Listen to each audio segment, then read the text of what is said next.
الله من الشيطان الرجيم.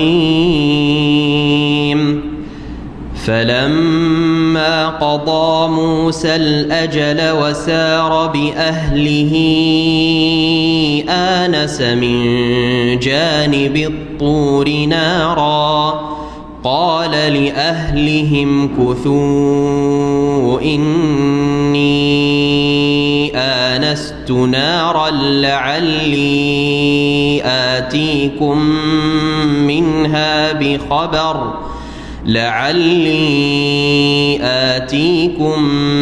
منها بخبر أو جذوة من النار لعلكم تصطلون.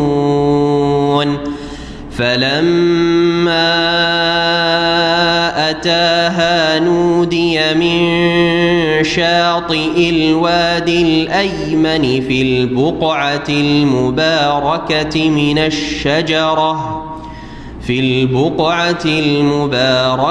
من الشجرة أن يا موسى إني أنا الله رب العالمين وأن ألق عصاك. فلما رآها تهتز كأنها جان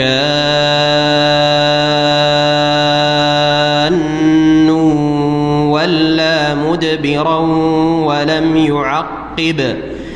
يا موسى أقبل ولا تخف إنك من الآمنين. أسلك يدك في جيبك تخرج بيضاء من غير سوء واضمم إليك جناحك من الرهب فذلك برهانان من ربك إلى فرعون وملئه إنهم كانوا قوما فاسقين. قال رب إني قتلت منهم نفسا فأخاف أن يقتلون وأخي هارون هو أفصح مني لسانا فأرسله معي يرد أن يصدقني إني أخاف أن يكذبون. قال سنشد عضدك بأخيك ونجعل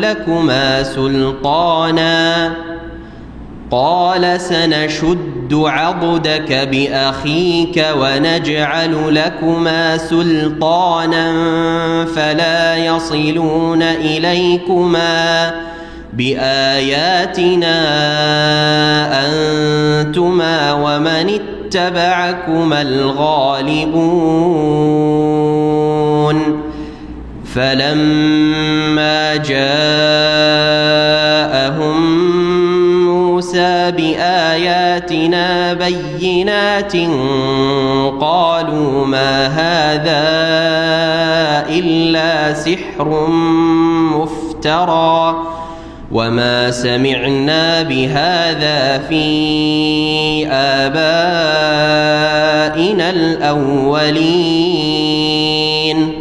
وقال موسى ربي أعلم بمن جاء بالهدى من عنده ومن تكون له عاقبة الدار إنه لا يفلح الظالمون.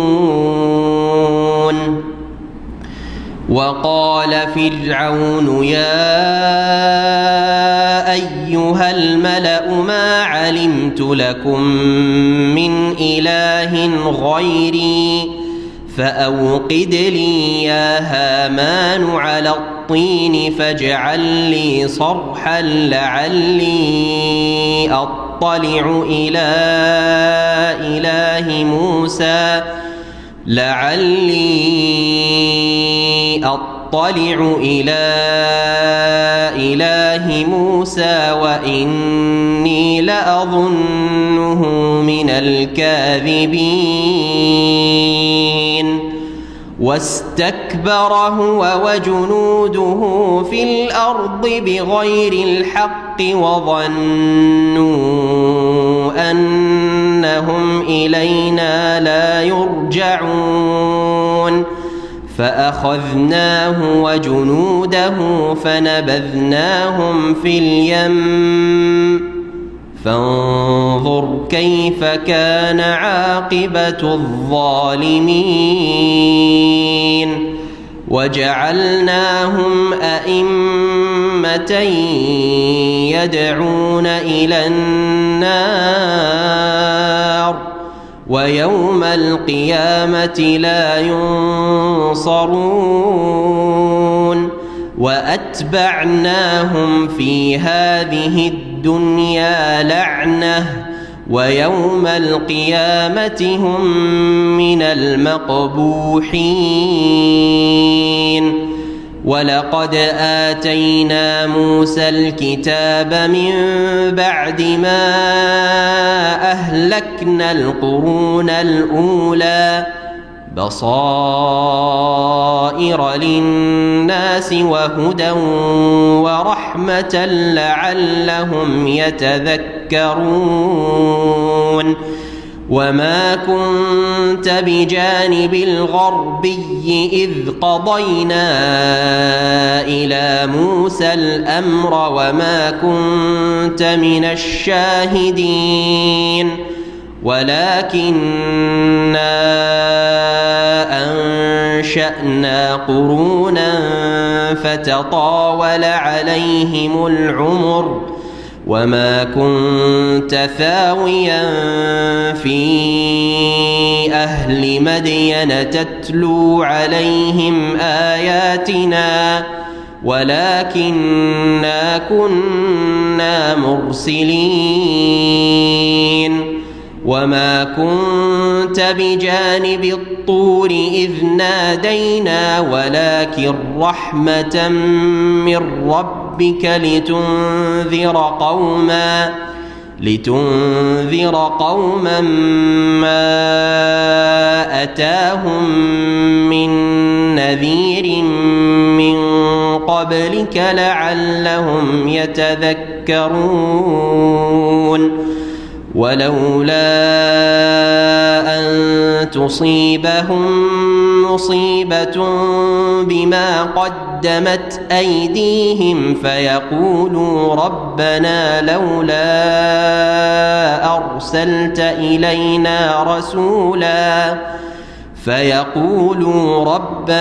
لولا أرسلت إلينا رسولا فنتبع آياتك ونكون من المؤمنين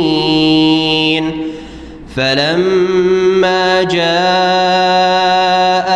الحق من عندنا قالوا لولا أوتي مثل ما أوتي موسى أولم يكفروا بما أوتي موسى من قبل قالوا سحران تظاهرا وقالوا إنا بكل كافرون قل فأتوا بكتاب من عند الله هو أهدى منهما أتبعه إن كنتم صادقين فإن لم يستجيبوا لك فاعلم أنما يتبعون أهواءهم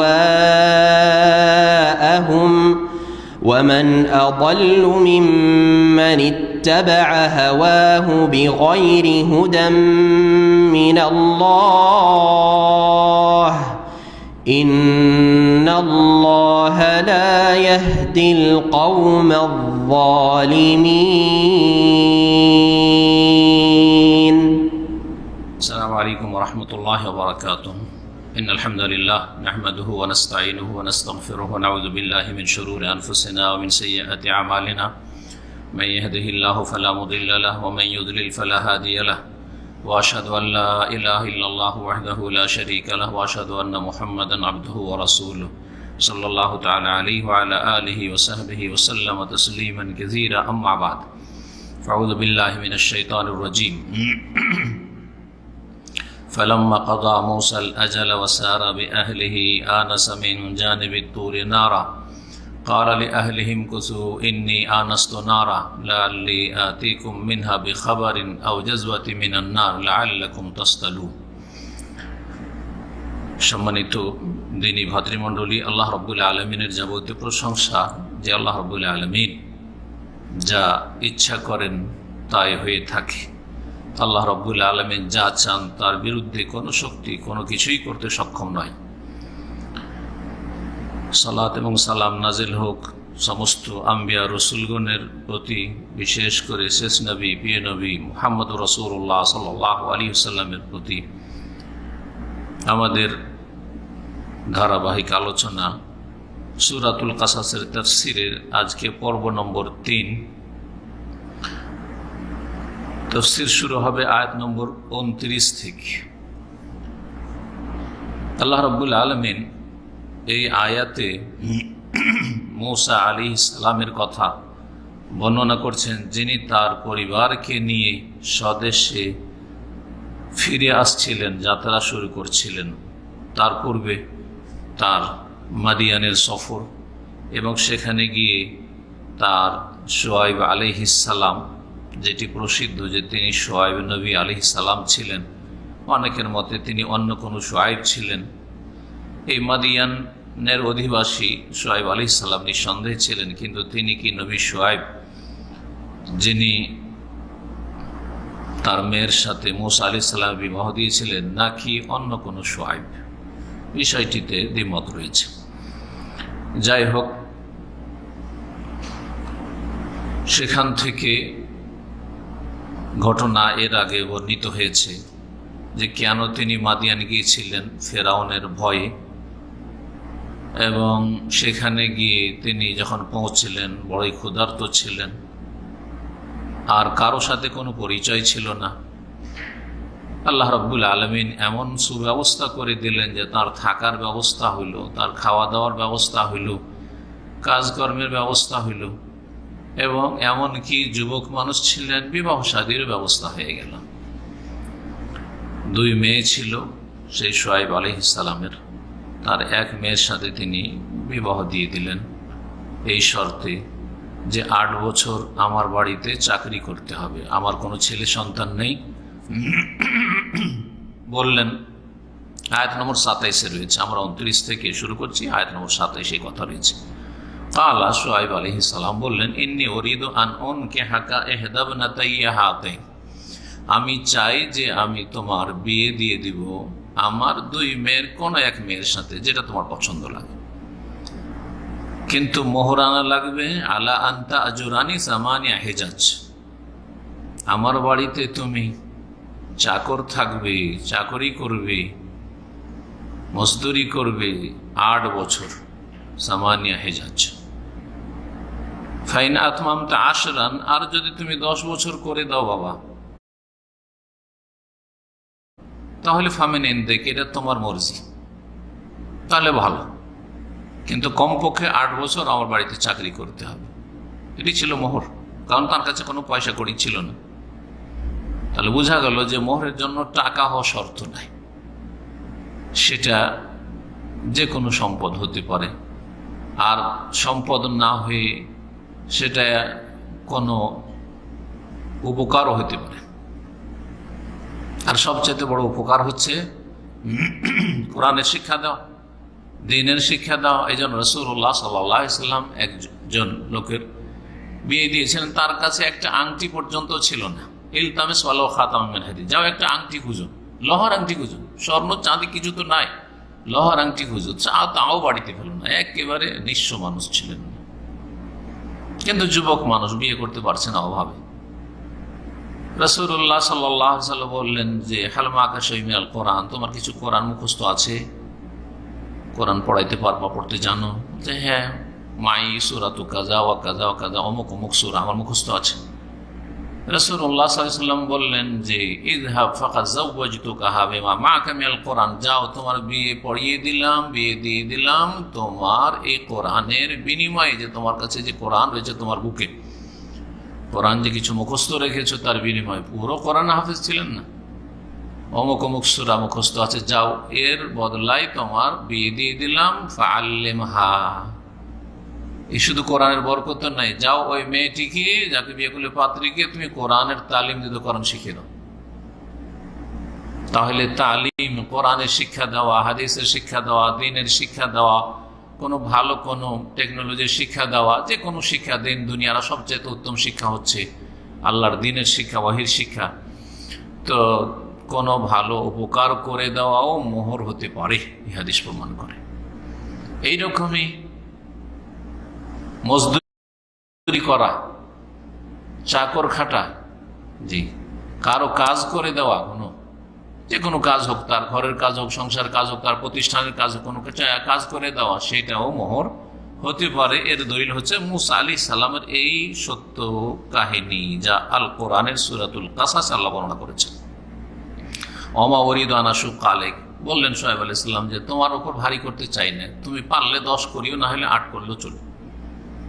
সাতাজিদুনি ইনশাআল্লাহ মিনাস সালিহিন, আমাকে তুমি ভালো মানুষই পাবে, তোমার সাথে খারাপ আচরণ হবে না, কাজের ক্ষেত্রে কঠিন কাজ হবে না।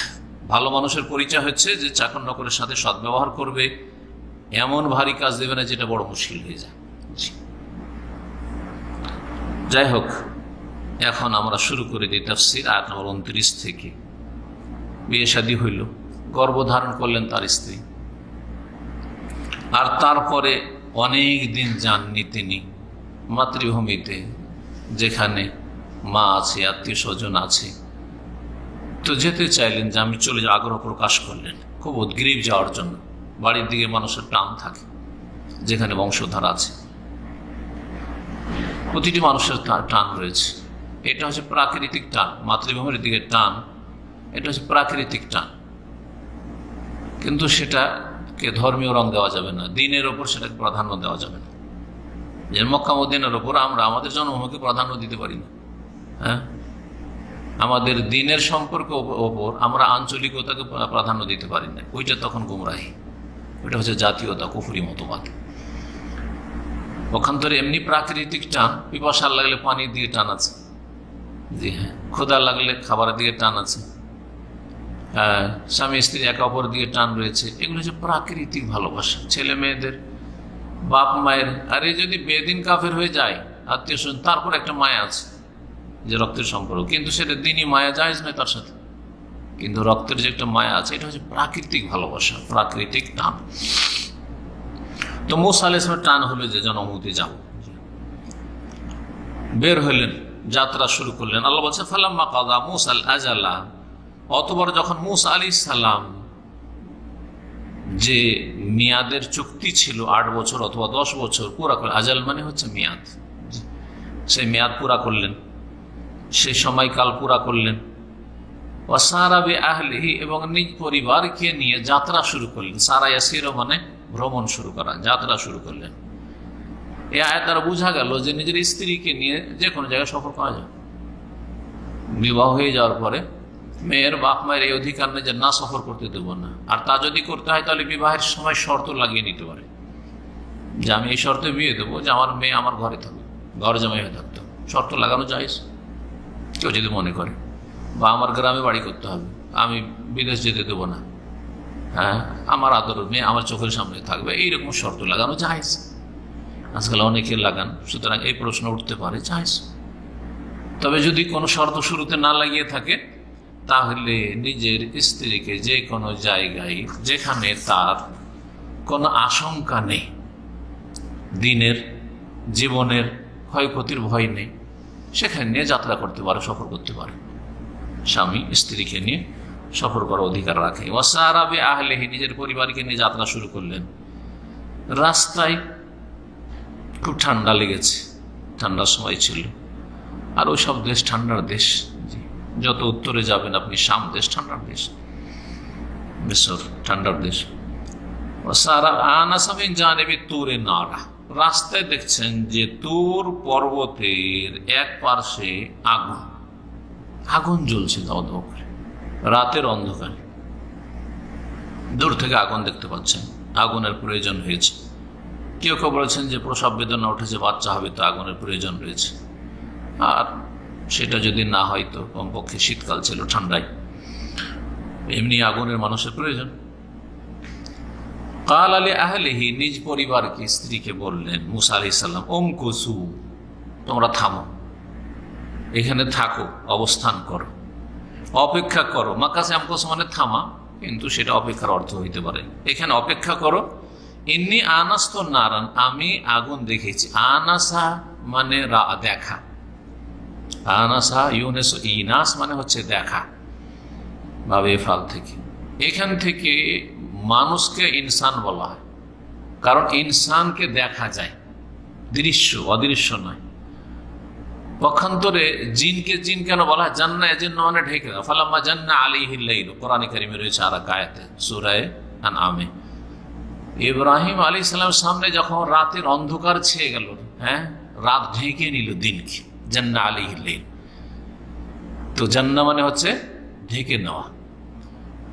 এই জন্য জিনকে জিন বলা হয়, যে জিন আমাদের চোখ থেকে ঢাকা, অদৃশ্য, দেখতে পাই না। সামনে আছে জিন, হয়তো এইখানে বসে আছে, কিন্তু জিনকে দেখতে পাই না। তো জিন যে মানুষে দেখতে পাই না, সেজন্য জিনকে কি বলা হয়? জিন বলা হয়।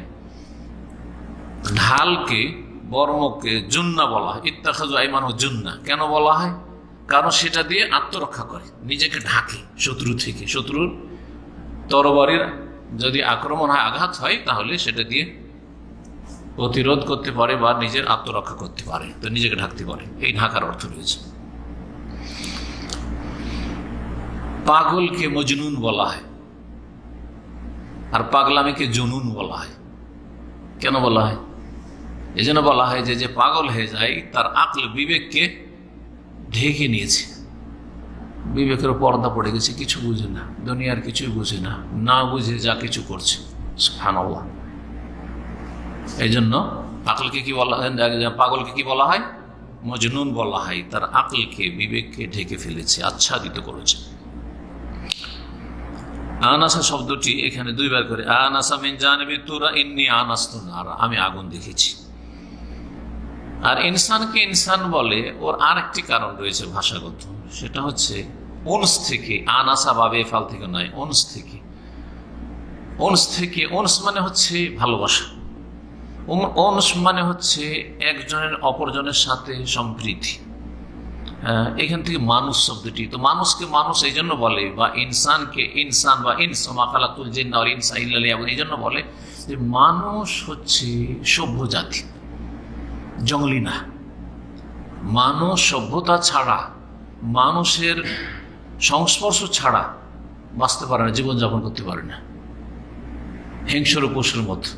মানুষ মানুষকে দেখলে, যদি আপনি মরুভূমিতে থাকেন যেখানে কোনো মানুষ দেখতে পান না, 2-4 দিন, 10 দিন, 1 মাস, 6 মাস পর একটা মানুষ দেখতে পাচ্ছেন। আরবের এমন মরুভূমি আছে হয়তো, সেখানে একটা মানুষ দেখতে পান, তাহলে কি করবেন আপনি? আপনার প্রকৃতি হচ্ছে দৌড় দেবেন যে দেখি কে ওইটা।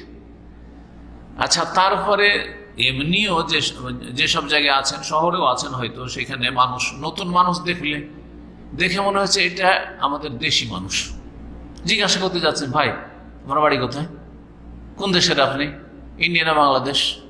বাংলাদেশের কোন ডিস্ট্রিক্ট বাড়ি? এই যে জানার কৌতূহল, এটা মানুষের মধ্যে উনস। মানুষ মানুষের সাথে পরিচিত হইতে কি হয়? আগ্রহী। পক্ষান্তরে জঙ্গলি যে জীব জন্তু রয়েছে, বন্য পশু, এগুলি কেমন?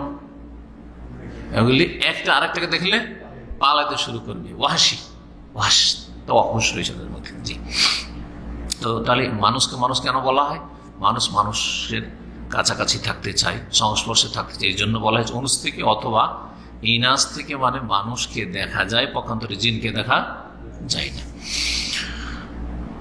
আমি আগুন দেখেছি, এমনি আনাস্তু নারা, লাআল্লি আতিকুম মিনহা বিখাবার আও জাযওয়াতিন মিনান নার, সম্ভবত আমি সেখান থেকে তোমাদের জন্য কোন একটা খবর নিয়ে আসছি, যে কেউ সেখানে আছে, আমাদের এখানে সহযোগিতা করবে, সাহায্য করবে, পাশে দাঁড়াবে, কোন উপকার হবে আমাদের। মানুষ মানুষের উপকার করে, বিশেষ করে মরুভূমিতে যেখানে কোনো মানুষ নেই, যদি একটা মানুষ পান তো উপকার আশা করা যায়। আও জাযওয়াতিন মিনান নার, অথবা তাদের কাছে আগুন আছে, যখন আগুন দেখতে পাচ্ছি, যদি কোনো মানুষ না থাকে, এমনিও আগুন জ্বলে, তবু আমি আগুনের কাষ্ঠখণ্ড নিয়ে আসতে পারি। জাযওয়া বলা হয় এমন কাঠ যে কাঠে আগুন জ্বলছে, কাষ্ঠখণ্ড, জ্বলন্ত কাষ্ঠখণ্ড, জাযওয়াতুন মিনান নার। আমরা আমাদের আঞ্চলিক ভাষায় আগুনের আঙ্গার বলি বা আঙ্গারা বলি, বুঝেন শব্দটি? জি, জাযওয়াতুন মানে আঙ্গার, জ্বলছে কোনো কিছু। লাআল্লাকুম তাসতালুন, উদ্দেশ্য কি? আগুন কেন? আগুনের তলাশ, যাতে করে তোমরা আগুন পোহাতে পারো। আগুন পোহা বুঝেন?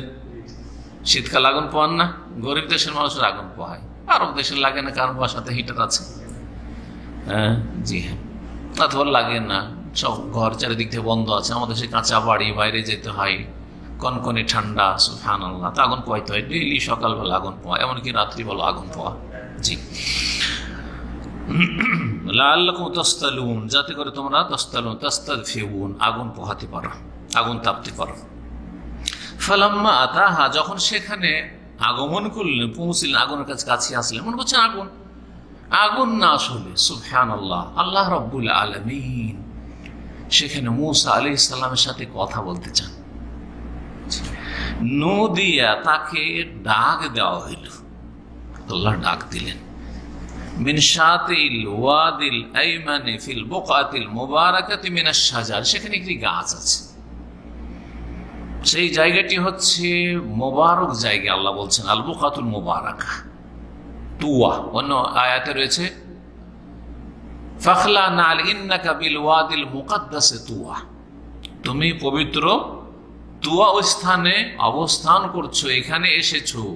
সেখানে ওয়াদি মুকাদ্দাস বলা হয়েছে, এখানে কি বলা হয়েছে? আল বুকআতুল মুবারাক। মুকাদ্দাস মানেও বরকতপূর্ণ পবিত্র, আর মুবারক মানে হচ্ছে বরকতপূর্ণ পবিত্র। এই জন্য বাইতুল মুকাদ্দাসকে বাইতুল মুকাদ্দাস বা বাইতুল মাকদিস বলা হয়, আর এই ফিলিস্তিনকে বাইতুল মুকাদ্দাস এবং তার চারপাশকে কি বলা হয়েছে? মুবারক বলা হয়েছে। আল্লাযী বারাকনা হাওলাহু, আল্লাহ কোরআনে বলেছেন মেরাজের ঘটনা, ইসরার ঘটনায়, তার চারপাশে আমি বরকত রেখেছি। শাতি মানে হচ্ছে কিনারা, এই জন্য কর্নিশকে, সমুদ্র বীচকে শাতি বলছে। হাইয়ুস শাতি আছে না, এখান থেকে, জি হ্যাঁ, বীচ, বীচের মহল্লা। ওয়াদ, ওয়াদি মানে হচ্ছে উপত্যকা, দুই দিকে পাহাড় আছে আর সংকীর্ণ জায়গা রয়েছে, মাঠ, নিচু জায়গা, ওয়াদি বলা, উপত্যকা। আইমান মানে হচ্ছে ডান, বুকাতুন মানে বললাম স্থান, মুবারাকা বরকতপূর্ণ। এখন এই আয়াতের তর্জমা করি। ফালাম্মা আতাহা, সেখানে যখন পৌঁছলেন, তখন নদিয়া, মূসা আলাইহিস সালামকে ডাক দেওয়া হইল। মিন শাতিল ওয়াদিল আইমানি ফিল বুকআতিল মুবারাকাতি মিনাশ শাজারা, বরকতপূর্ণ স্থানে অবস্থিত উপত্যকার ডান দিকের গাছ থেকে। আয়াতটা একটু লম্বা হয়েছে, যেইভাবে অর্থ করতে হবে। শাতির সিফাত হচ্ছে আল আইমান।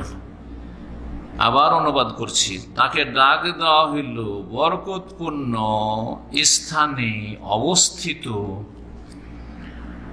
উপত্যকার ডান দিকের গাছ থেকে। মিনাস শাজারা, এই মিনাস শাজারা পর্যন্ত অনুবাদ হয়ে গেল। তো পবিত্র স্থান, যে পবিত্র স্থানে অবস্থিত হচ্ছে সেই উপত্যকা, উপত্যকার ডান পাশে একটি গাছ ছিল, সেই গাছ থেকে ডাক দেওয়া হচ্ছে। যত কাছে যাচ্ছেন, এছাড়া গাছে আগুন জ্বলছে, আর গাছ হচ্ছে তরতাজা। জি, কাঁচা গাছ, কাঁচা গাছ আগুন জ্বলছে। অসাধারণ জিনিস, আশ্চর্যজনক জিনিস, কারণ এটি আসলে আগুন নয়, যে আল্লাহ রাব্বুল আলামিনের সেখানে তাজাল্লি হচ্ছে, আল্লাহ রাব্বুল আলামিনের নূরের ঝলক পড়ছে।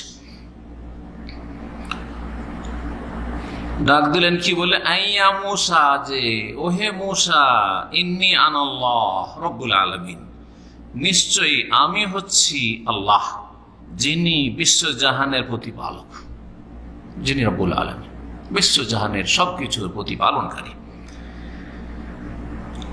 এখন তুমি এখানে পৌঁছেছো, আল্লাহ পৌঁছিয়েছেন ওখানে।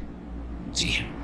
ওয়ান আলকে আসাক, তোমার হাতের লাঠি। মূসা আলাইহিস সালাম হাতে একটা লাঠি রাখতেন। এতদিন পর্যন্ত সেই লাঠিটা একটা সাধারণ লাঠি ছিল, রাখালের লাঠির মতো। কারণ মূসা আলাইহিস সালাম ছাগল চড়াতেন, ওই যে 10 বছর সেখানে চাকরি করেছেন। এখানে একটি কথা বলে দেওয়া ভালো হবে যে মূসা আলাইহিস সালাম 8 বছর পুরা করেছিলেন না 10 বছর পুরা করেছিলেন। মুফাসসিরিনগণ বলেছেন, আম্বিয়া রাসূলগণ চুক্তির ক্ষেত্রে সর্বোত্তম ভাবে সেটা চুক্তি পূরণকারী বা ওয়াদা পূরণকারী।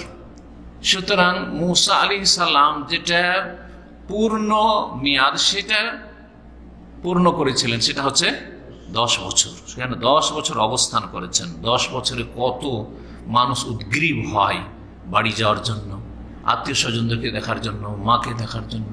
সুবহানাল্লাহ।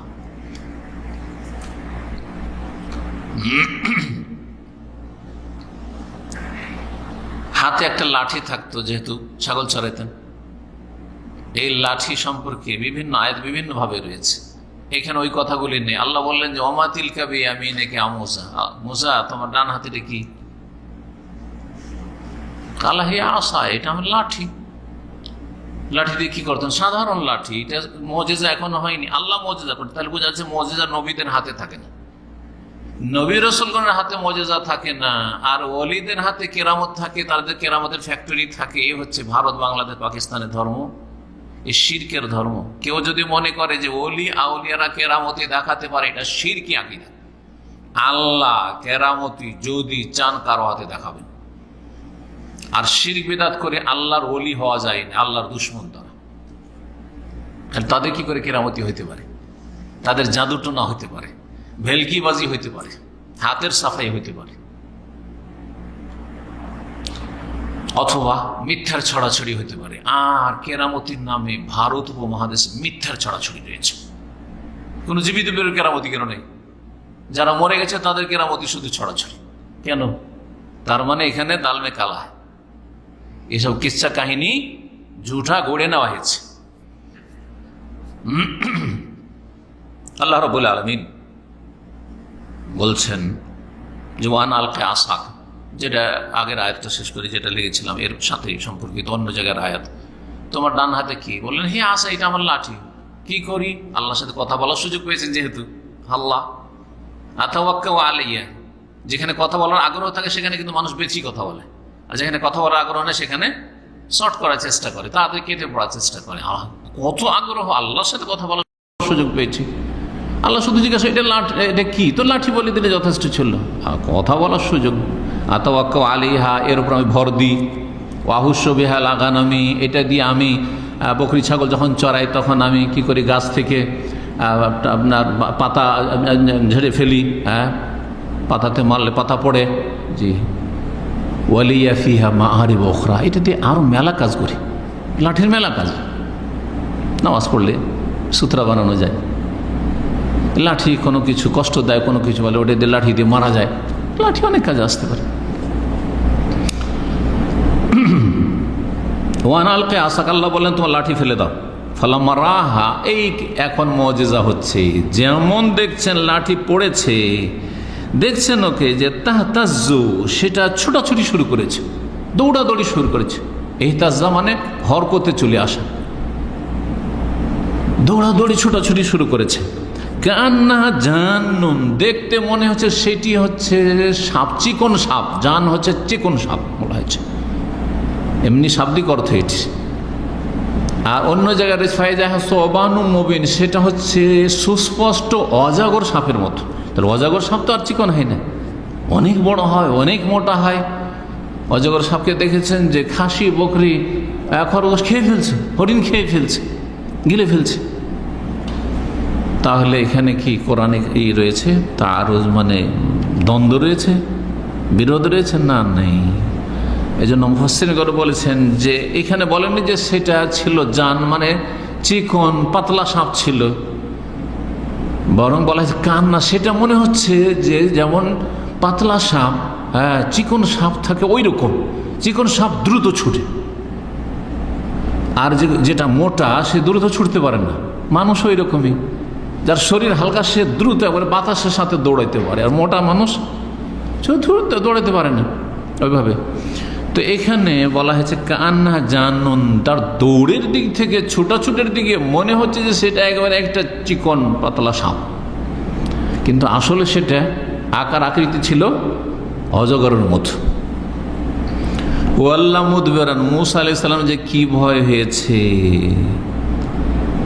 বিপরীত দিকে পিঠ ফিরিয়ে পালায়ন করেছেন, উল্টো দিকে পালাইতে শুরু করেছেন। দেখা দেখি নাই, আর আল্লাহু আকবার, ভয় কি আর সামলানো যায়? মানুষ না। ওয়ালাম ইউআক্কিব, এমনকি ঘুরেও দেখছেন না, ফিরেও দেখছেন না, এত ভয় হয়েছে। যখন মানুষ দেখে যে ঘুরে দেখার সময় নেই, ঘুরে দেখলি যাবো আমাকে ধরে ফেলবে বা মরে যাব, তখন আর ঘুরেও দেখে না কি হচ্ছে না হচ্ছে, কত দূরে আছে দুশ্মন, তাই না? কিন্তু যখন দেখি যে দূরে আছে, একটু ঘুরে ঘুরে দেখি, দেখি কত দূর আছে, ও বেশি পারছে না, আমি বেশি দৌড়াতে পারছি, ধরে নেবেন না, কি কত দূর আছে দেখি।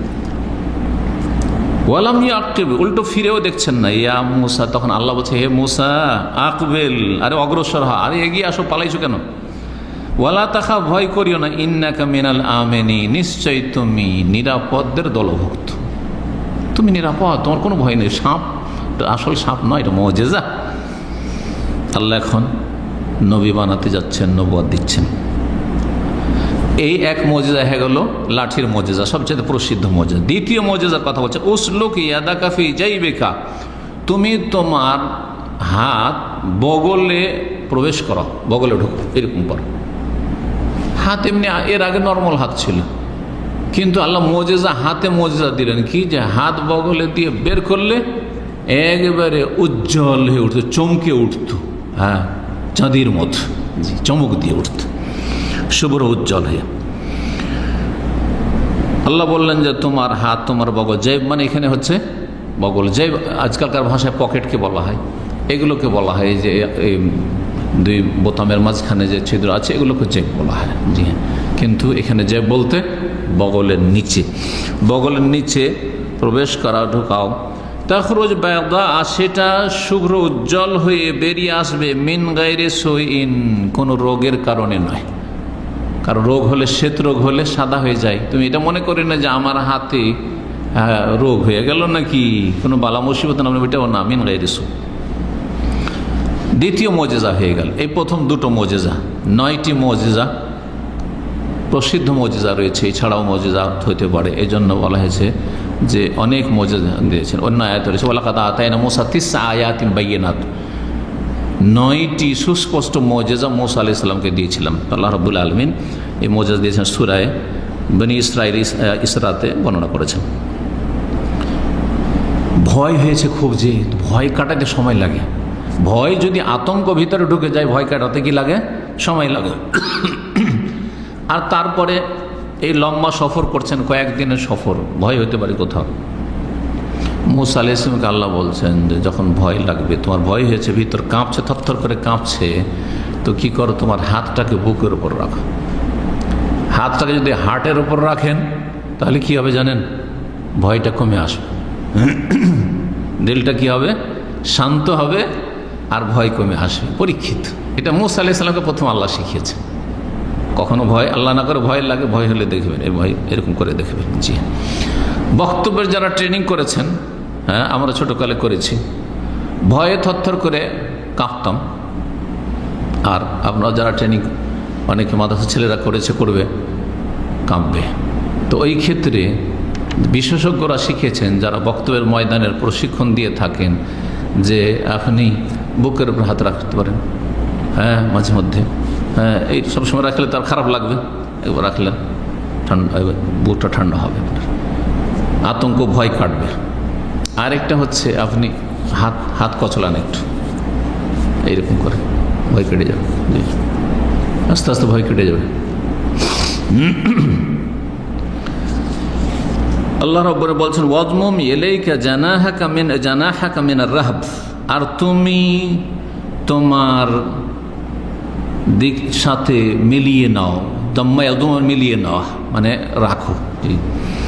তুমি তোমার বুকের ওপর জানাহাকা, তোমার এখানে হাতকে বোঝানো হয়, জানাহ বাহুকে বলা হয়, কিন্তু এখানে জানাহন মানে হচ্ছে হাত। তোমার হাতকে তুমি মিলিয়ে নাও মানে রাখো, মিনার রাহব ভয় দূরীকরণের উদ্দেশ্যে। ভয় ভীতি অন্তরে সঞ্চারিত হলে কোথায় রাখো? বুকের উপরে রাখো, এখানে রাখো। জি, মিলিয়ে না মানে তোমার বুকের উপরে ধরো হাতটাকে। ফাযানিকা বুরহানান মির রাব্বিকা ইলা ফিরআউনা ওয়া মালাইহি, এই দুটো অকাট্য দলিল প্রমাণ মুজিজা হচ্ছে তোমার প্রতিপালকের পক্ষ থেকে ফিরআউনের উদ্দেশ্যে এবং তার সভাসদ যারা, তার যারা মন্ত্রী পরিষদ সদস্যগণ, তাদের উদ্দেশ্যে, তাদেরকে যে ইসলামের দাওয়াত দিতে যাবে তাদের জন্য দুটো মুজিজা দিলাম। যে তোমাকে যদি বলে যে তুমি মৃত্যুক, তুমি নবী, কিসের নবী, দেখাও তো দেখ মুজিজা, অসাধারণ দেখাইতে পারবে, তা মানতে হবে তাদেরকে। যদি তাদের অন্তর যদি মানতে চায়, সততা থাকে, আর যদি অহংকার করে তাহলে অহংকারের কোনো চিকিৎসা নেই, কারোর মধ্যে যদি হটকারিতা থাকে। আর অহংকারের কারণেই, দাম্ভিকতার কারণেই ফেরাউন এবং ফেরাউনের সেনাবাহিনী গুমরাহ কাফের হয়ে ধ্বংস হয়েছে। যাও তাদের কাছে, আল্লাহ পাঠাচ্ছেন এখন ফেরাউনকে আর ফেরাউনের সেনাবাহিনী আর তার সংসদ সদস্যদেরকে দাওয়াত দেওয়ার জন্য। ইন্নাহুম কানু কওমান ফাসিকিন, কারণ তারা পাপিষ্ঠ জাতি, নাফরমান বিরুদ্ধাচরণকারী জাতি। ফাসাকা ইয়াফসিক মানে বেরিয়ে যাও, আল্লাহর আনুগত্য থেকে বেরিয়ে যাও জাতি। কালা মুসা বলছে, রব্বে, হে আমার রব, ইন্নী কাতালতু মিনহুম নাফসান, আমি তো তাদের একজনকে হত্যা করেছিলাম ভুলবশত। দুইজনে মারামারি করছিল, যে ঘটনা রয়েছে সেটাও সূরা কাসাস। আমি তো মেরে দিয়েছিলাম, একটা ঘুষি দিয়েছে, অতি মরে গেছিল। ওই কিবতি, যেটা ফেরাউনের বংশের ছিল, যে ছেলেটা বনি ইসরায়েলের বংশের আর এক লোক ছিল, আর আরেকটি লোক এই কিবতি ছিল। দুইজনে মারামারি করছিল আর জুলম করছিল এই কিবতি। তো ধাক্কা দেওয়ার জন্য, দুজনকে সরানোর জন্য একটা ঘুষি দিয়েছিলেন, যে যাতে ভয় পাবে আর মারামারি করবে না। কিন্তু ওই ঘুষিতেই মরে গেছিল ওই কিবতি। এই খবর ফেরাউনের কাছে পৌঁছে গেছে, আর তল্লাশি লাগিয়ে রেখেছিল। তখন তিনি পলায়ন করেছিলেন ওখান থেকে। মাদিয়ান আসার কারণ হচ্ছে এখন ফিরে যাচ্ছেন, কিন্তু আবার আল্লাহ বলছেন যে যাও, যেখানে শত্রুর ভয় সেখানে সন্ধ্যা হয়, ওইখানে আল্লাহ যেতে বলছেন। হয়তো লুকিয়ে লুকিয়ে আত্মীয় স্বজনদের সাথে দেখা করে চলে আসবেন, এই নিয়ত ছিল। বলছে ফেরাউনের কাছে যাও দাওয়াত দিতে। আরে কেমন করে যাব? ইন্নী কাতালতু মিনহুম নাফসান, তাদের একজনকে তো আমি খুন করে দিয়েছিলাম। এক তো নবুয়তের আগে, তারপরে সেটি কাতলে খাতা, ভুলবশত, ইচ্ছা করে নয়, ভুলবশত। ভালো মানুষ দ্বারা কেউ হত্যা হয়ে যেতে পারে। গাড়ি চালাচ্ছেন, হঠাৎ করে দৌড় দিয়ে কেউ আসলো বা খেয়াল করলো না, আর আপনি ব্রেক থামতে পারলেন না, মারা গেল। বা ব্রেক ফেল করলো, আপনার দোষ? হ্যাঁ না, আপনি সুন্দর চালাচ্ছেন না, ঘুমিয়ে যাননি। এগুলো কাতলে খাতা, এতে মানুষ গুনাহগার হয় না, এতে মানুষ গুনাহগার। তারপরেও একজন মুমিনের জানের যে মূল্য আছে, সেই জন্য সেই ক্ষেত্রে দিয়াত রয়েছে বা কাফারা রয়েছে। জি, তো বলছেন আল্লাহ রাব্বুল আলামিন, ফাখাফা আইয়াকতুল, মুসা আলাইহিস সালাম বলছেন যে হে রব, আমি তো তাদের একজনকে হত্যা করেছিলাম। ফাখাফা আইয়াকতুল, আমাকে ভয় লাগছে যে তারাও তো আমাকে খুন করে দিবে, ফেরাউনের কাছে গেলেই তো আমাকে হত্যা করে দিবে। কেসাস, তাহলে বোঝা গেল যে ওই জামানাতে, ফেরাউনের জামানা তো কেসাস, হত্যার বদল হত্যা ছিল। তো ফেরাউনের মতো জালেম কাফের যুগে হত্যার বদল হত্যা কেসাস ছিল। তাহলে এইটি শুধু ইসলামের নতুন কোনো বিধান নয় যে ইসলামের উপর আক্রমণ করছে পাশ্চাত্য সভ্যতার গোলামরা, যে এগুলো হচ্ছে মানবতা বিরোধী আইন। হ্যাঁ, হত্যার বদল হত্যা না, খুন করেছে তাকে 5 বছর 7 বছর জেল দাও। আরে তোমাদের প্রাচীন যুগেও, তোমাদের পূর্বপুরুষদের মাঝে, তোমাদের পূর্বপুরুষ হচ্ছে ফেরাউন, তাদের আইন কানুন ছিল সেই জামানার কেসাসের। কেসাসই মানব জীবনে শান্তি নিয়ে আসতে পারে, কেসাস মানব সমাজে শান্তি নিয়ে আসবে, কেসাস দেশে শান্তি প্রতিষ্ঠা করতে পারে। হত্যার বদল হত্যা, আর হত্যার বদল হত্যা যদি না হয়, তাহলে এই জেল হাজত দিয়ে কোনোদিন নিরীহ মানুষের খুন করা থামবে না, অপরাধ আর এবং অপরাধীকে নির্মূল করা যাবে না। মুসা আলাইহিস সালাম দরখাস্ত আল্লাহর কাছে যে আল্লাহ, আমার সাথে হারুনকে দিয়ে দাও। এখনো হারুনকে নবী করা হয়নি। ও আখি হারুন, আর আমার ভাই যে হারুন রয়েছে, হো আফসাহ মিন্নি লিসানান, ভাষার দিক থেকে তিনি আমার চাইতে প্রাঞ্জল ভাষী, সুন্দর ভাষায় কথা বলতে পারে, স্পষ্ট কথা বলতে পারে। আর মুসা আলাইহিস সালামের জবানে একটু তোতলামি ছিল বাল্যকালে যে ঘটনা ঘটেছিল, মুখে আগুন দেওয়ার যেটা তাফসির বলা হয়েছে সেই কারণে। তো আমার সহযোগী হবে, ফারসিলহু মাইয়া, আমার সাথে তাকেও প্রেরণ করুন, তাকেও নবী রসুল আল্লাহ বানিয়ে দেন, তাকে প্রেরণ করুন আমার সাথে। রেদআন, আমার সহযোগী হিসাবে, ইউসাদ্দিকুনি, আমার সত্যায়ন করবে, আমার সাপোর্ট করবে, বলবে আমিও নবী হয়েছি, আমার ভাই মুসাও নবী রসুল হয়েছেন, একে অপরের সহযোগিতা করবে। ইন্নী আখাফ আন ইউকাযযিবুন, আমাকে ভয় লাগছে যে তারা আমাকে মিথ্যা প্রতিপন্ন করবে, এই মিথ্যুক বলবে একা যদি যায়, তো দুইজন গেলে কথা একটু শক্তিশালী হবে, সাহস বাড়বে। কালা, আল্লাহ রাব্বুল আলামিন দোয়া কবুল করে নিলেন, দোয়া কবুল করলেন। মুফাসসিরিনগণ বলেছেন যে পৃথিবীতে ভাইয়ের ক্ষেত্রে হিতাকাঙ্ক্ষী মূসা আলাইহিস সালামের চাইতে কাউকে বেশি পাওয়া মুশকিল। এই মূসা আলাইহিস সালাম এই ঘটনা প্রমাণ করে, বাপ মা ছেলে মেয়েদের হিংসা করে না, কিন্তু ভাই ভাইয়ের মধ্যে একটা হিংসা থাকতে পারে। নবী হবে আমার ভাইরে, আমি নবী, ও নবী হয়তো আমার সমান হয়ে যাবে, হিংসা হইতে পারতো কি পারতো না? আজকাল বহু ভাইরা হিংসা করছে, মায়ের পেটের ভাই হিংসা করছে, কিন্তু মূসা আলাইহিস সালাম কত হিতাকাঙ্ক্ষী ভাইয়ের, সবচেয়ে ভালো দোয়া করেছেন যে আল্লাহ আমার ভাই হারুনকে তুমি তাকেও নবী করে দাও, তাকেও নবী করে দাও, কত হিতাকাঙ্ক্ষী। এইভাবে আম্বিয়া রসুলগণ অত্যন্ত মুখলেস হয়ে থাকে, সমস্ত নবী রসুলগণ, আর সবচেয়ে বেশি শেষ নবী মুহাম্মদ রাসূলুল্লাহ সাল্লাল্লাহু আলাইহি ওয়াসাল্লাম উম্মতের জন্য সবচেয়ে বেশি হিতাকাঙ্ক্ষী। কিয়ামতের মাঠে সবাই নাফসি নাফসি করবে, তিনি উম্মতি উম্মতি, আমার উম্মতের কি হবে? কিন্তু নবীর উম্মত হইতে হবে, শিরক করলে নবীর উম্মত হওয়া যায় না, বেদাত করে নবীর উম্মতের দলভুক্ত হওয়া যায় না। জি, নবীর তরিকায় আসতে হবে, এক আল্লাহর তাওহীদ প্রতিষ্ঠা করতে হবে। সম্মানিত ভাতৃমণ্ডলী, আল্লাহ বলছেন তারপরে কাল সানা শুদ্ধ আদোদাকা বে আখিক, তোমার বাহুকে শক্তিশালী করব তোমার ভাইয়ের মাধ্যমে, ঠিক আছে, তোমার সাপোর্ট হবে তোমার ভাই দ্বারা। ওয়ান্নাজআলু লাকুমা সুলতানান, এবং তোমাদের উভয়কে আমি অকাট্য দলিল প্রমাণ, সুলতান প্রমাণপঞ্জি কেউ কেউ অনুবাদ করেছেন, আর কেউ কেউ অনুবাদ করেছেন সুলতান মানে ক্ষমতা। সুতরাং সুলতান মানে হচ্ছে তোমাদেরকে প্রাধান্য দেব, তোমাদের দুইজনকে, হে মুসা হারুন, তোমাদের দুই ভাইকে প্রাধান্য দেব, শক্তিশালী করব। ফালা ইয়াসলুনা ইলাইকুমা, সুতরাং ফেরাউন আর ফেরাউনের সেনাবাহিনী সভাসদরা কোনো অনিষ্টের উদ্দেশ্যে তোমাদের পর্যন্ত পৌঁছতে পারবে না, তোমাদের কোনো ক্ষতি করতে পারবে না। আল্লাহ সান্ত্বনা দিয়ে দিচ্ছেন, আর আল্লাহ সান্ত্বনা যথেষ্ট।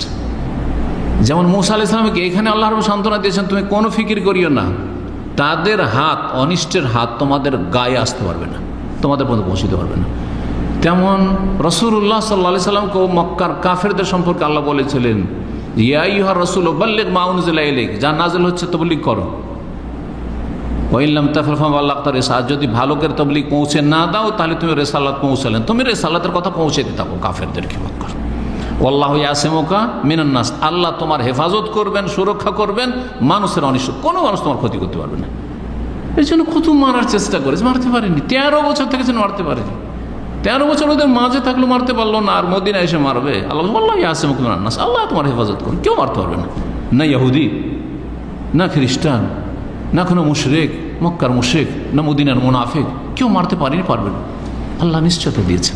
এইভাবে আম্বিয়া রসুলগণদের আল্লাহ হেফাজত করে, এবং আম্বিয়া রসুলগণের দ্বীনের যারা দাওয়ার কাজ করে এইভাবে আল্লাহ হেফাজত করেন। তাদের অনেক দুশমন, কিন্তু আল্লাহ তাদের স্পেশাল হেফাজত করেন, এই ইয়াকিন আমাদের থাকতে হবে।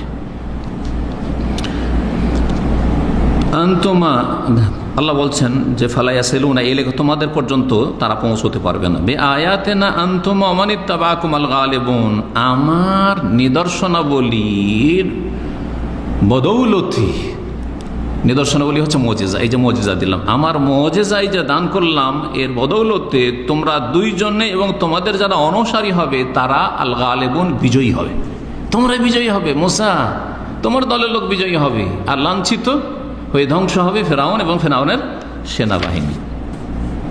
আল্লাহ রাব্বুল তারপর ফালাম্মা জাআ মূসা বিআয়াতিনা বাইয়িনাত, যখন তাদের কাছে মূসা আলাইহিস সালাম সুস্পষ্ট আমার নিদর্শনাবলী নিয়ে আগমন করলো, আল্লাহ বলছেন কালু, তখন ফেরাউন এবং ফেরাউনের সভাসদরা বলল, মা হাজা ইল্লা সিহরু মুফতারা, এ তো হচ্ছে অলিক জাদু মাত্র, তো জাদু নিয়ে এসছে। যখন লাঠি দেখাচ্ছে, লাঠি অজগর সাপ হয়ে যাচ্ছে, জাদু জাদু, এই জাদুঘর এসছে, নবী রসুল মানতে রাজি না। ওমা সামিনা বিহাযা ফি আবাইনাল আউয়ালিন, আর এইসব কথা আমাদের পূর্বপুরুষদের জামানায় আমরা মোটেই শুনিনি।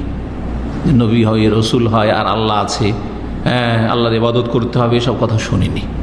অহংকারী এসব কথা বলে ফেললো ফেরাউন এবং ফেরাউনের ডানে বারে যারা চামচারা ছিল।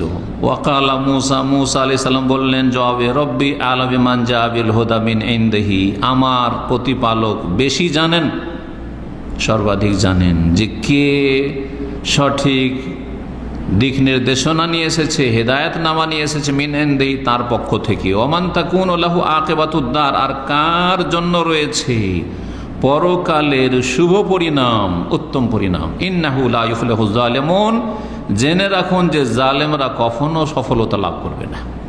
জুলুম করবেন না, বাড়াবাড়ি করবেন না। জালেম হলে আর রিসালাতের প্রতি ঈমান না নিয়ে আসলে, আল্লাহর প্রতি ঈমান না নিয়ে আসলে জালেম হয়ে যাবেন। জালেম কখনো সফল কাম হয় না। ওয়াকালা ফিরআউন, ফিরআউন তখন বলল, ইয়া আইয়ুহাল মালা, হে আমার সভাসদগণ, সদস্যদেরকে বলছে, তার মন্ত্রীদেরকে, মা আলিমতু লাকুম মিন ইলাহিন গায়রি, আমার ছাড়া তোমাদের কোনো উপাস্য তো আমি জানি না। অস্বীকার করল, আমি তোমাদের মাবুদ, ইলাহ আনা রাব্বুকুমুল আলা, অন্য আয়াতে রয়েছে, আম্মা পারাতে, আমি তোমাদের মহান রব, আর কি আছে? আর কি বলে?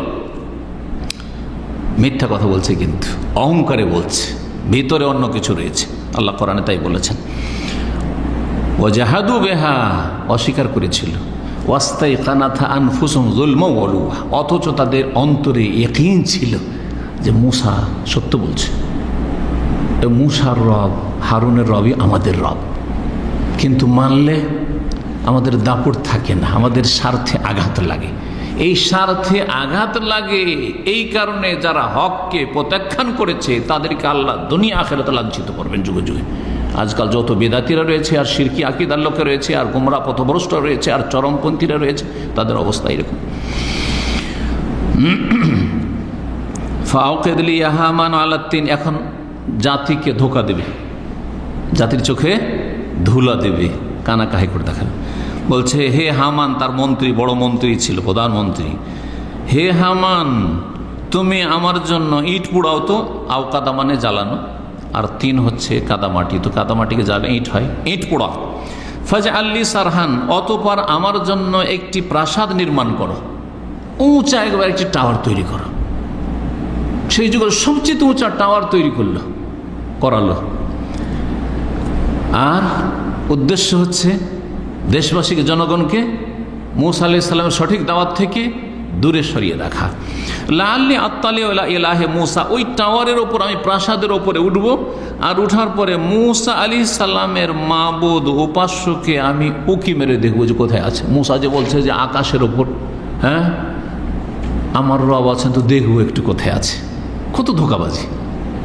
কিভাবে মানুষকে বাঙাল বুঝাই যারা বিভ্রান্ত, দাল্লুল মুদিল, গুমরাহকারী দেয়। এইভাবে বেদাতি বক্তারা, বেদাতি আলেমরা এইভাবে জাতিকে গুমরাহ করে রেখেছে। ওয়া ইন্নী লা আযুন্নুহু মিনাল কাযিবিন, আর আমি মনে করি যে সে মিথ্যাবাদী, সে মিথ্যাবাদী। তারপরও প্রাসাদ বানাও, আর দেখি ওর রব কোথায় আছে। আল্লাহ বলছেন, ওয়াস্তাকবারা হুয়া, সে অর্থাৎ ফেরাউন অহংকার প্রদর্শন করল, দাম্ভিকতা দেখাইল। অজুনুদুহু, এবং তার সেনাবাহিনীও, ফিল আরদে, পৃথিবীতে, বেগাইরিল হক, অন্যায়ভাবে। ওয়াজান্নু, এবং তাদের ধারণা ছিল, আন্নাহুম ইলাইনা লা ইউরজাউন, যে তাদেরকে আমার কাছে ফিরিয়ে নিয়ে আসা হবে না, প্রত্যাবর্তিত হবে না, পুনরুত্থান হবে না, উঠে আসতে হবে না, মরতে হবে না, এইসব খেয়াল ছিল না। মরার পরে যে উঠানো হবে, এসব তাদের বিশ্বাস ছিল না। ফাআখাযনাহু, আল্লাহ বলছেন, এখন সংক্ষেপ করে দিলেন, আর এগুলো আর ঘটনা বেশি বর্ণনা না করে ওই এখন নিয়ে চলে কোথায়, ওই যে সাগরে ডুবে ধ্বংস হবে। এখন আল্লাহ বলছে, ফাআখাযনাহু, আমি ফেরাউনকেও পকড়াও করলাম, এবং তার সেনাবাহিনী, হাজার হাজার সেনাবাহিনীকে পকড়াও করলাম। ফানাবাযনাহু ফিল ইয়াম, তাদেরকে আমি সাগরে নিক্ষেপ করে দিলাম, ডুবিয়ে দিলাম। ফানজুর, চিন্তা করে দেখো, কাইফা কানা আকিবাতুজ জালিমিন, জালেমদের পরিণাম কেমন হয়, জালেমদের পরিণাম কেমন হয়। ওয়াজআলনাহুম আইম্মাহ, এবং ফেরাউন আর ফেরাউনের সভাসদদেরকে আমি নেতা বানিয়েছিলাম। এরা হচ্ছে কুফুরের নেতা। নেতা দুই রকম, আইম্মাতুল কুফর, আইম্মাতুল দলাল আর আইম্মাতুল হুদা। যারা সঠিক পথে ছিল এবং সঠিক পথ দেখিয়েছে, সঠিক পথে থাকে এবং সঠিক পথ দেখায়, তারা হচ্ছে আইম্মাতুল হুদা, হেদায়েতের ইমাম। রাসূলুল্লাহ সাল্লাল্লাহু আলাইহি ওয়াসাল্লাম, আম্বিয়া রসুলগণ, তারপরে সাহাবায়ে কেরামগণ, তাবেঈন, তাবা তাবেঈন, যারা নিষ্ঠার সাথে অনুসরণ করেছেন, চার ইমাম আবু হানিফা, শাফি, মালিক, আহমদ, এইরকম আইম্মায়ে মুহাদ্দিসিন, ইমাম ইবনে তাইমিয়া, শেখ মুহাম্মদ আব্দুল ওয়াহাব, আর এই যুগের বড় বড় উলামায়ে কেরাম, শেখ ইবনে বাজ, ইবনে উসাইমিন, আলবানী রাহিমাহুমুল্লাহ জামিয়ান রাদিয়াল্লাহু আনহুম। এটা হচ্ছে আইম্মাতুল হুদা। আর আইম্মাতুদ দালাল যারা মানুষকে গুমরাহ করে থাকে এবং নিজেরা গুমরাহ। তো আল্লাহ ফেরাউনকেও এখানে ইমাম বলেছেন, কিন্তু ইমামুল কুফর। ওই রকমই খোমেনি ইমাম, জামাতি ইখওয়ানীদের খোমেনি ইমাম, ইমাম খোমেনি, ইমাম খোমেনি, কিন্তু ইমামুল কুফর, ইমামুল শিরক, ইমামুদ দলাল। জি, রাফেজি শিয়াদের যে আয়াত রয়েছে তাদের, তারা হচ্ছে আইম্মাতুদ দলাল। এইরকম বিদাতপন্থী, সুফি আর চরমপন্থীদের যেসব আলেমরা, বুজুর্গরা রয়েছে, এরা হচ্ছে আইম্মাতুদ দলাল। আল্লাহ এদেরকে ইমাম বানিয়েছেন। কিন্তু কেমন ইমামেরা? নেতা। ইমাম মানে নেতা। ইমাম মানে কি? নেতা। আগে আগে যে চলে, আমাম সামনেকে বলা হয়, আর যে সামনে থাকে তাকে ইমাম বলা হয়। এই জন্য ইমাম বলা হয় নেতাকে। ওয়াজা আল্লাহ আইম্মা, এবং তাদেরকে আমি নেতা বানিয়েছিলাম, ইয়াদউনা ইলান নার, কিন্তু তারা জাহান্নামের দিকে আহ্বান করত, তারা জাহান্নামের দিকে ডাকত। দুআত আলা আবওয়াবে জাহান্নাম, যারা গোমরাহকারী বক্তা, লেখক, যুগে যুগে এসেছে আর আছে আর আসবে, তারা হচ্ছে দুআতুন আলা আবওয়াবে জাহান্নাম, জাহান্নামের দরজায় দাঁড়িয়ে ডাকছে, আসো জাহান্নামে আসো। নিজেও যাবে, অন্যদেরকে নিয়ে যাবে।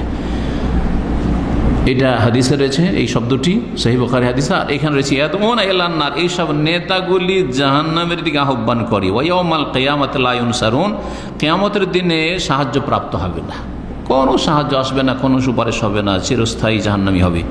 ওয়া আতবানাহু ফি হাযিহিদ দুনিয়া লানা, এবং এই জগতে, পার্থিব জগতে তাদের ওপর অভিসম্পদ লাগিয়ে দিয়েছিলাম, চাপিয়ে দিয়েছিলাম।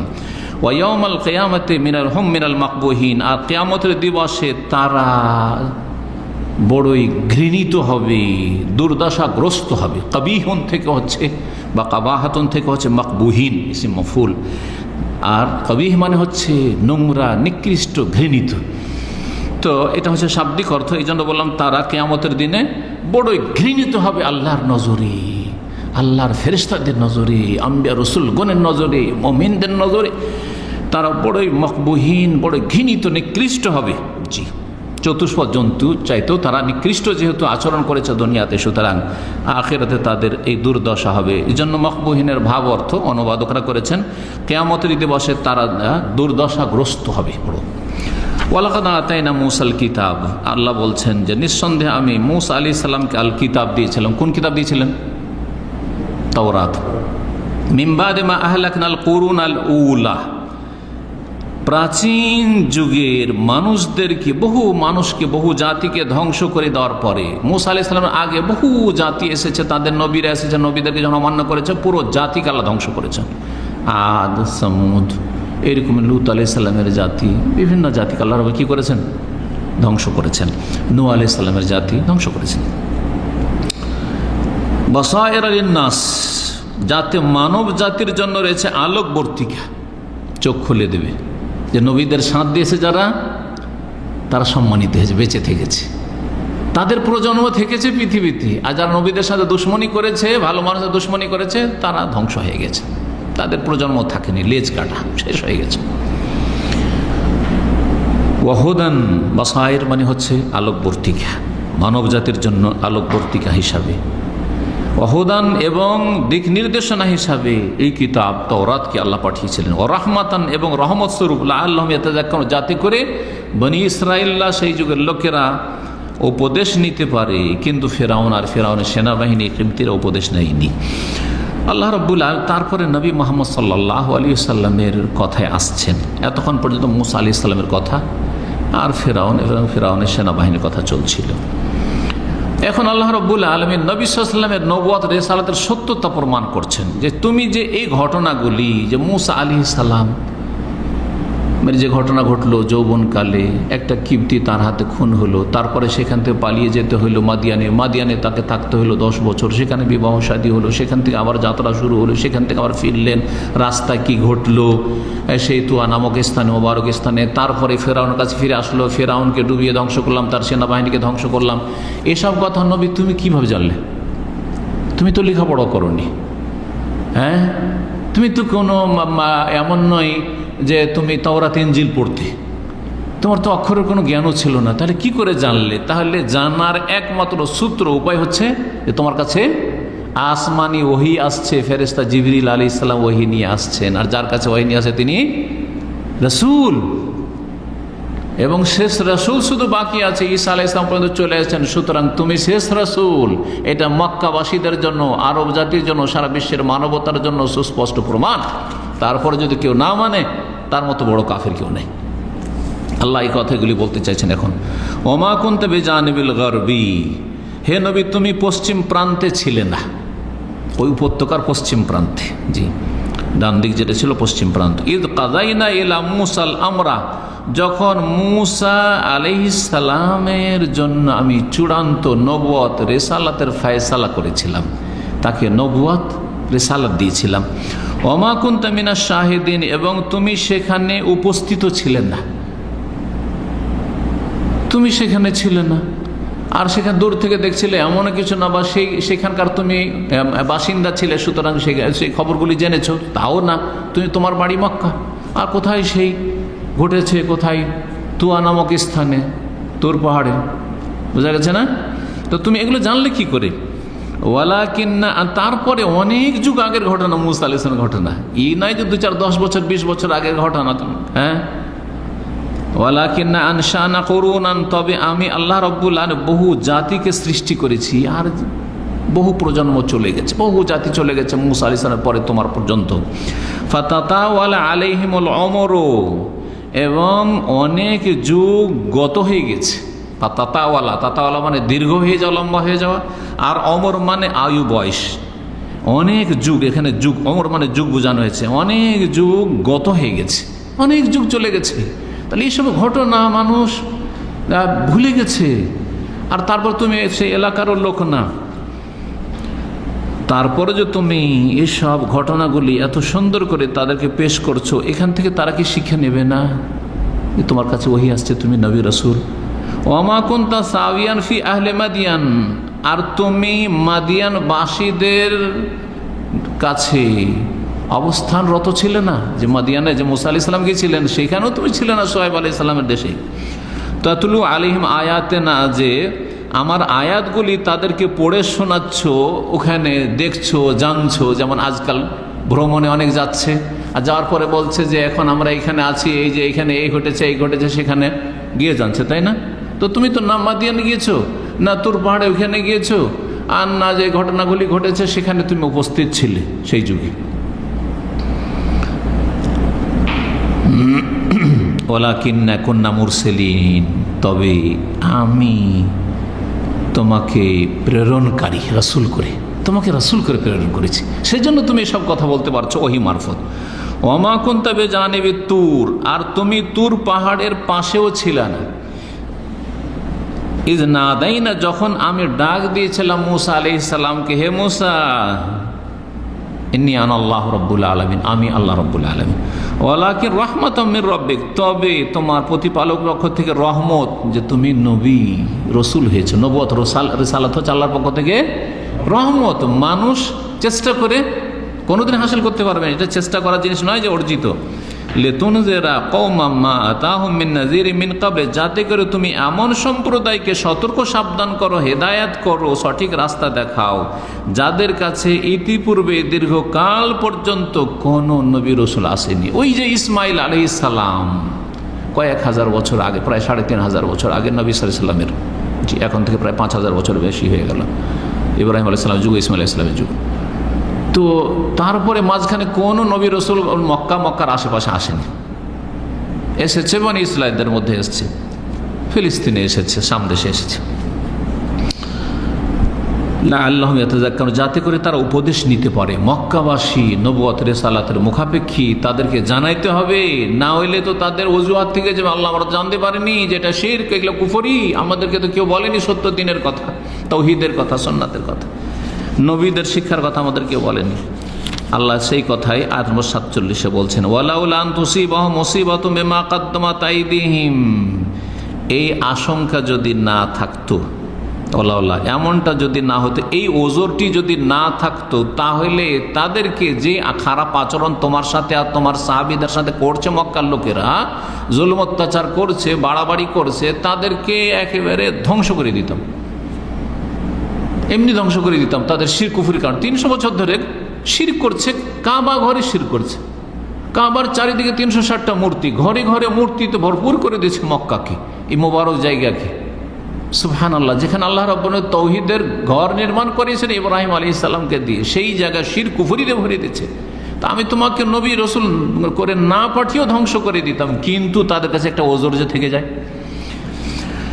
বলছে তাদের কাছে যদি এই ওজর না থেকে যেত যে আন তুসিবাহুম মুসিবাতুম বিমা কাদ্দামাত আইদিহিম, তাদের কৃতকর্মের কারণে তাদের হাত যে অপকর্ম করেছে, শিরক কুফরি করেছে, অগ্রিম পাঠিয়েছে শিরক কুফরি আল্লাহর কাছে, এই জন্য তাদের উপর যদি কোনো মুসিবত আপতিত হয়, আন তুসিবাহুম মুসিবাতুম বিমা কাদ্দামাত আইদিহিম, তাদের কৃতকর্মের কারণে, তাদের পাপাচারের কারণে, তাদের অন্যায়ের কারণে, শিরকের কারণে এগুলি করেছে তারা তাদের হাত দ্বারা, তাদের উপর যদি মুসিবত আপতিত হয়, ফায়াকুলু, তখন এই মক্কার লোকেরা বলবে, রব্বানা, হে আমাদের প্রতিপালক, লাউলা আরসালতা ইলাইনা রাসূলান, আখিরাতে বলার সুযোগ পাবে।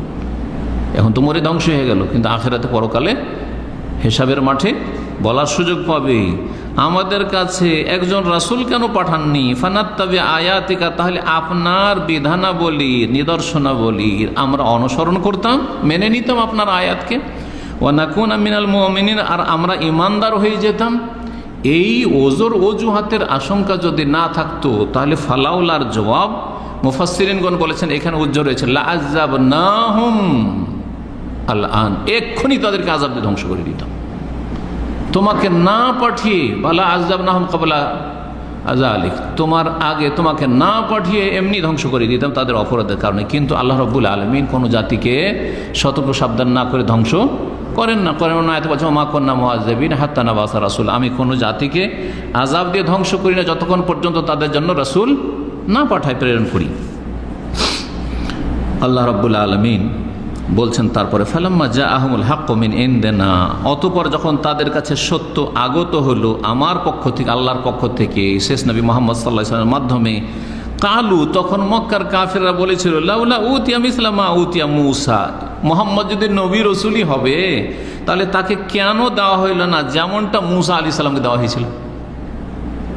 এগুলো শিখে এসছে কার কাছ থেকে জানেন?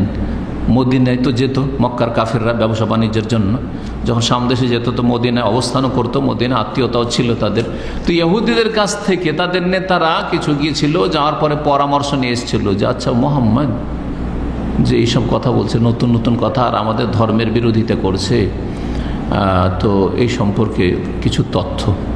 একটা জানলো যে সে সত্য নবী না মিথ্যা নবী, তো বলছে আমাদের তাওরাতে আছে শেষ নবীর কথা, তো তিনি হয়তো শেষ নবী, এ কথা ইহুদিরা প্রথম বলেছিল, কিন্তু মদিনা আসায় তখন হিংসা হয়ে গেল, আর ইসলাম গ্রহণ করলো না, ইসলাম গ্রহণ তারা করলো না ইহুদিগুলো, যার ফলে লাঞ্ছিত হইল। তো এই কথা বলেছিল, তাদের কথা এটা মানেনি, কিন্তু মূসা আলাইহিস সালাম সম্পর্কে তারা জানতে পেরেছে যে এর আগে মূসা আলাইহিস সালাম এসেছিলেন। মূসা আলাইহিস সালামের কাছে মুজিজা ছিল 9টি, প্রসিদ্ধ মুজিজা ছিল, তার একটি ছিল লাঠির মুজিজা যেটা সাপ হয়ে যেত, একটা ছিল সেই হাতের মুজিজা, হাত বগলের নিচে দিলে শুভ্র উজ্জ্বল হয়ে চমকিত। এসব কথা শুনে এসছে, এসব জানা ছিল মক্কার কাফেরদের। ঠিক আছে মোহাম্মদ, তুমি যখন নবী, তো মূসা আলাইহিস সালামকে লাঠি দেওয়া হয়েছিল, লাঠির মুজিজায় অজগর সাপ হয়ে যেত, আর তারপরে ওই হাতের মুজিজা দেখাতেন মূসা আলাইহিস সালাম, তুমি কেন দেখাতে পারো না? তুমি তো নবী হইলে তো। হ্যাঁ, তারপরে আরেকটা কথা বলতো যে মূসা আলাইহিস সালাম তুর পাহাড় থেকে গোটা তাওরাত, একবার তাওরাতের যে তখতা রয়েছে ফলক পুরোটা নিয়েছে, একসাথে তাওরাত নাজিল হয়েছে। আর তোমার কাছে কই কোরআন? তোমার আসমানি কিতাব কোথায়? তোমার নাই তো। তুমি বলছো আমার কাছে মাঝে মাঝে ওহি আসছে, মাঝে মাঝে ওহি আসছে। এইরকম কেন? একটু একটু করে ওহি আসছে, আমরা এসব বিশ্বাস করি না। মুসা আলাইহিস সালামের মতো আসমান থেকে কিতাব নেমে আসুক তোমার জন্য, তাহলে বিশ্বাস করবো। আসলে মানবে না, কিন্তু এগুলো বাহানা। এই কথা বলেছিল যে মুসা আলাইহিস সালামকে যেমন একবারই তাওরাত দেওয়া হয়েছে, তারপর এসব মুজিজা দেওয়া হয়েছে, কেন মুহাম্মদ সাল্লাল্লাহু আলাইহি ওয়াসাল্লামকে দেওয়া হয় না? দেওয়া হইলে আমরা মানতাম মক্কার লোকেরা। আল্লাহ জবাব বলছে, আওয়ালাম ইয়াকফুরু বিমা উতিয়া মুসা মিন ক্বাবলু, তারা কি কুফরি করেনি ওই সব বিষয়ের সাথে যা ইতিপূর্বে মুসা আলাইহিস সালামকে দেওয়া হয়েছে? মুসা আলাইহিস সালামকে ইতিপূর্বে দেওয়া হয়েছিল তাওরাত, আর তাওরাতে ভবিষ্যৎবাণী আছে যে শেষ নবী আসবেন। হ্যাঁ, ইনজিলে আছে, তাওরাতে আছে শেষ নবী আসবেন, আর শেষ নবীর নাম আহমদ হবে। শেষ নবী সম্পর্কে অনেক ভবিষ্যৎবাণী, উটের পিঠে চাপবেন, মরুভূমিতে আসবেন, ফারানের পাহাড়ি যেটা মক্কা সেখানে আসবেন ইত্যাদি। এবং তিনি সত্য নবী, তার একটা খাতমে নবুয়াত হবে, খাতামুন নবুয়া পৃষ্ঠদেশে ইত্যাদি অনেক কথাই আছে, এগুলো ভবিষ্যৎবাণী। তো মুসা আলাইহিস সালামের ভবিষ্যৎবাণীর কথা যখন শুনে এসেছিলে ইহুদিদের কাছ থেকে, তখন মানোনি কেন? তাহলে তো তাওরাত মানলে না তোমরা। তাওরাত মানো তো কোরআন কি মানবে তোমরা? বলছেন আল্লাহ, আওয়ালাম ইয়াকফুরু বিমা উতিয়া মুসা মিন ক্বাবলু, তারা কি কুফরি করেনি ওই বিষয়গুলির সাথে যা ইতিপূর্বে মুসা আলাইহিস সালামকে দেওয়া হয়েছে, তাওরাত দেওয়া হয়েছে, তাওরাতের ভবিষ্যৎবাণী তো মানেনি তারা। কালু, তারা বলেছিল, তাদেরকে যখন এই কথাগুলি বলা হলো, তো তোমরা তো তাওরাতের ভবিষ্যৎবাণী মানো না, তো ওটা মানো। এখন তাওরাত মানলে তো নবীকে মানতে হয়। তখন তারা বলল যে আরে যেমন তাওরাত তেমন কোরআন, দুটো হচ্ছে জাদু। সেহরানে তাজাহারা, এই মক্কার কাফেররা বলেছে সেহরানে তাজাহারা, উভয় জাদু একটি অপরের সহায়ক, একটি অপরের সমর্থন করে, দুটোই জাদু। তাওরাতও জাদু, ইনজিল কোরআনও জাদু। ইনজিলের কথাই যেন বলা হয়নি যে ইনজিলে শুধু সুসংবাদ বেশি রয়েছে, আহকাম বিধিবিধান তেমন ছিল না, কিন্তু তাওরাতে হুকুম আহকাম ছিল যথেষ্ট। এবং তাওরাত খুব প্রসিদ্ধ আল্লাহর আসমানি কিতাব। তাওরাত আর কোরআনের কথা বহু আয়াতে একসাথে বলা হয়েছে, ইন্না আনজালনা তাওরাত ফিহা হুদান ওয়া নূর, আর তারপরে কোরআনের কথা, কোরআনের কথা আল্লাহ রাব্বুল বর্ণনা করেছেন বেশ কিছু আয়াতে এইভাবে। এই দুটোকে জাদু বলে দিল। অন্য আরেকটি কেরাতে রয়েছে সেহরান নাই, সাহেরানে তাজাহারা। সেহের মানে তো জাদু, কিন্তু সাহের মানে হচ্ছে জাদুকর। উভয়ে জাদুকর, উভয়ই জাদুকর, তাজাহারা একে অপরের সহায়ক। তো উভয়ে জাদুকর মানে মুসাও জাদুকর, জাদু দেখিয়েছে ওই লাঠি দিয়ে, আর এই মোহাম্মদও জাদুকর, জাদুকর। বরং বলতে লাগলো যখন চাঁদকে বিদীর্ণ করে, চাঁদ টুকরো করে দেখিয়ে দিলেন রাসূলুল্লাহ সাল্লাল্লাহু আলাইহি ওয়াসাল্লাম মক্কার কাফেরদেরকে, তখন আরে আরে অন্যদের কথা শুনেছি জাদু তো জমিনে চলে জাদুকরদের, এর জাদু তো আকাশেও চলছে, চাঁদেও চলছে, এ তো বড় জাদুকর।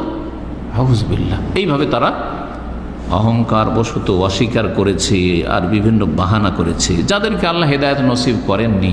আর এই জন্য হেদায়েত নসিব করেননি যে তারা চেষ্টাও করেনি। চেষ্টা না করলে আল্লাহ হেদায়েত নসিব করবে না। অন্তরকে উন্মুক্ত রাখতে হবে, উদার রাখতে হবে এবং নিরপেক্ষ রাখতে হবে, তাহলে আল্লাহ হেদায়েত নসিব করবেন। এবং হকের তলাশ থাকতে হবে, যেটা হক হবে সেটা মেনে নেবে। ওয়াকাল, এবং তারা বলেছিল, হ্যাঁ, যে উভয়ে কালু সেহরানে তাজাহারা, উভয়ে বা সাহেরানে দুজনেই হচ্ছে, উভয় হচ্ছে জাদুঘর, একে অপরের সহায়ক। ওয়াকালু, আর বলেছিল ইন্না বিকুল্লিন কাফিরুন, আমরা সবগুলিকে অমান্য করি। তাওরাতও মানি না, কোরআনও মানি না। তাওরাতের ভবিষ্যৎবাণী মানি না, আর কোরআনও মানে সবের সাথে কুফরি করি। কুল, হে নবী তুমি বলে দাও, আল্লাহ বলছেন ফাতু বিকিতাবিন ইনদিল্লাহ, যখন তাওরাতও মানবে না, তাওরাতের ভবিষ্যৎবাণী মানবে না, আর কোরআনের কথাও মানবে না, আমার কাছে যা হয়েছে তাও মানবে না, তাহলে এই দুটোর চাইতে বেশি ভালো কিতাব, উৎকৃষ্ট কিতাব নিয়ে এসো, উৎকৃষ্ট আসমানি গ্রন্থ নিয়ে আসো।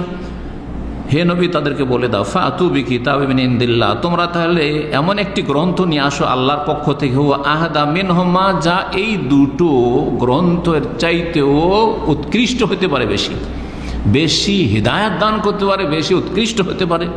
দেখি তোমরা আল্লাহর কাছে চাও, চেয়ে নিয়ে আসো।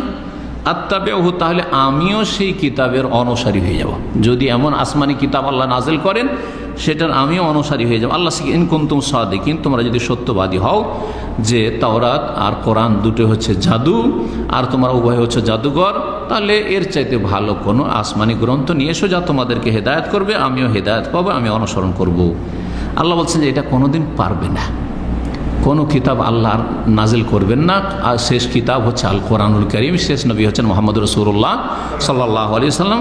ফাইন লাম ইয়াস্তাজিবু লাকা, হে নবী তোমার ডাকে তারা যদি সাড়া না দেয়, মানে কোনো আর অন্য গ্রন্থ নিয়ে আসতে না পারে আর পারবেও না, ফালাম তো জেনে রাখো, যখন কিতাবও নিয়ে আসতে পারলো না তো ইমান নিয়ে আসো, তাহলে ইমানও নিয়ে আসলো না, ইমানও নসিব হলো না, চেষ্টা করলো না, ফালাম তাহলে জেনে রাখো আন্নামা ইয়াত্তাবিউনা আহওয়াহুম, তারা তাদের কুপ্রবৃত্তির অনুসরণ করে, তাদের খেয়াল খুশির অনুসরণ করে, চাহিদা পূরণ করে, মনের শয়তানি চাহিদা।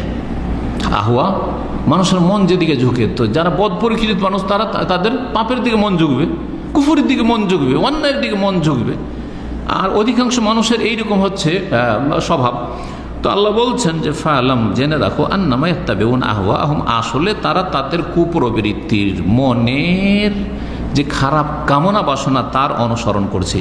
ওমান আদাল্লু মিম্মান ইত্তাবা হাওয়াহু বিগাইরি হুদাম মিনাল্লাহ, আর ওর চাইতে অধিক পথভ্রষ্ট কি আছে যে নিজের কুপ্রবৃত্তির অনুসরণ করে আল্লাহর দিক নির্দেশনাকে বাদ দিয়ে। আল্লাহ হেদায়েত দেখাচ্ছেন, আল্লাহ রাস্তা দেখাচ্ছেন, আল্লাহর রাস্তা না নিয়ে খেয়াল খুশি যে চলাফেরা করবে, ওর চাইতে পথভ্রষ্ট আর কেউ হতে পারে না। ইন্নাল্লাহা লা ইয়াহদিল কওমাজ জালিমিন, নিশ্চয় আল্লাহ রাব্বুল আলামিন জালিম সম্প্রদায়কে হেদায়েত প্রদান করেন না। এখানে আমাদের তাফসীর শেষ হলো। আল্লাহ রাব্বুল আলামিন যেন আমাদের কথাগুলিকে কবুল করেন, আমাদের কোরআনে কারীমে এই তাফসীরে আল্লাহ বরকত দান করেন, আমাদের জবানে আল্লাহ যেন বরকত দান করেন, আমাদের জীবনে যেন বরকত দান করেন। যারা এই আলোচনাগুলি শুনেছেন আল্লাহ রাব্বুল আলামিন তাদের আল্লাহ জীবনে বরকত দান করেন এবং আমাদের অন্তরকে যেন আলোকিত করেন। আল্লাহ আমাদের মহামারী থেকে, সমস্ত বালা মুসিবত থেকে আল্লাহ যেন আমাদের হেফাজত করেন। সুবহান রাব্বিকা রাব্বিল ইজ্জাতি আম্মা ইয়াসিফুন ওয়া সালামুন আলাল মুরসালিন ওয়ালহামদুলিল্লাহি রাব্বিল আলামিন।